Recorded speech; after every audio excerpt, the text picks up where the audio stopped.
What's up guys, Austin here. Today we're taking a look at the Samsung Level On premium on-ear headphones. So Samsung just released a line of premium audio products, and it's probably because Apple just bought Beats. But anyways, I know what you guys are thinking, but they're not that bad. I also have a review of the over-ear noise canceling wireless headphones coming up shortly, so make sure you subscribe because those are a little bit more interesting. So anyways, these are Samsung's first pair of premium headphones, at least for the consumer, and I've got to say they did a pretty decent job. These are advertised to provide both a balanced sound and a comfortable listening experience. And of course, because it's Samsung, it has some S-Voice features for phone operation. First off, the packaging is really simple. It just comes with a black carrying case that contains both the headphones and the audio cable.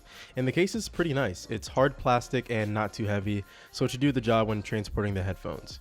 I think the only complaint that I have is that the zipper is a little stiff, but I can imagine it'll loosen up the more you use it. Anyways, inside you have just enough room for the headphones folded up and a pouch to put the detachable audio cable. The cable is pretty good quality. It's about 4 feet long, and it comes with inline controls to control the volume, play, pause your music, and use S-Voice with the built-in mic. From my experience, it works just fine, and I didn't have any problems with the mic not picking up anything I had to say. Of course, I would rather have Google Now support, but it's a Samsung product, so that's not a big deal. Now onto the actual headphones. As you can see, I'm using the white and tan model. Of course, they do come in black, but I actually don't mind this colorway either. It looks pretty good, and I can't say that I've seen many other headphones with this color scheme. It also has a very Samsung-esque look to it with the chrome trim, and it reminds me of their Galaxy phone lineup. Like their phones, the Level features a mostly plastic build, but they don't feel too cheap. The headphones have a pretty solid build and are also pretty lightweight. Even though they're plastic, I'm pretty sure they'll hold up for the average consumer. For example, although they don't snap into place, the hinges are really sturdy, and I don't think they'll be a problem like other headphones I've had in the past. Also, the headband, which really reminds me of the back of a Galaxy S5, is actually really comfortable, and it has a nice amount of give and flex. So if you have a giant head and want to wear these, I don't think it'll be much of a problem to get these on. The earpads are also really comfortable. These are an obvious competitor to the new Beats Solo 2s, and they're also less stiff than their competitors. Yes, they're really soft, but you'll also lose a bit of the grip you get from the Beats in case you're thinking of working out with these.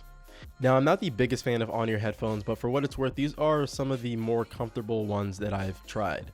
I can get through a couple of hours of listening on them, but they will start to be a little bit uncomfortable after a while. This is mostly because of the form factor though, not because of Samsung. So that's the overall design of the Levels. Just like the Beats, it's one of the main reasons someone would buy a pair of headphones like these.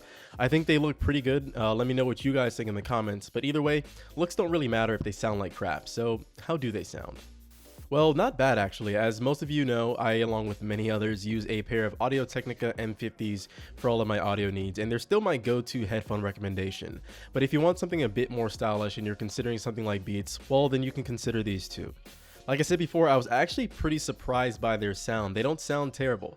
Now obviously you're not going to get the same quality or natural response as the M50s, but I would say they're closer to them than the Beats. It has less bass response than the Beats and overall more natural sound. Yes, the bass is a tiny bit exaggerated, but since these are headphones aimed for wearing in public, it does actually compete with the sound of traffic on a commute. It's also hard to describe audio quality, but they're more balanced than the Beats. They have a natural sounding mid-range and smooth highs, but the bass just sounds a bit pudgy, and the general sound could just be a lot more open and separated. But overall, for what they are, they're not terrible. Now, should you buy them? Well, I'll have the pricing in the description, but as of right now, these are $180, which is actually $20 cheaper than the Beats Solo 2s.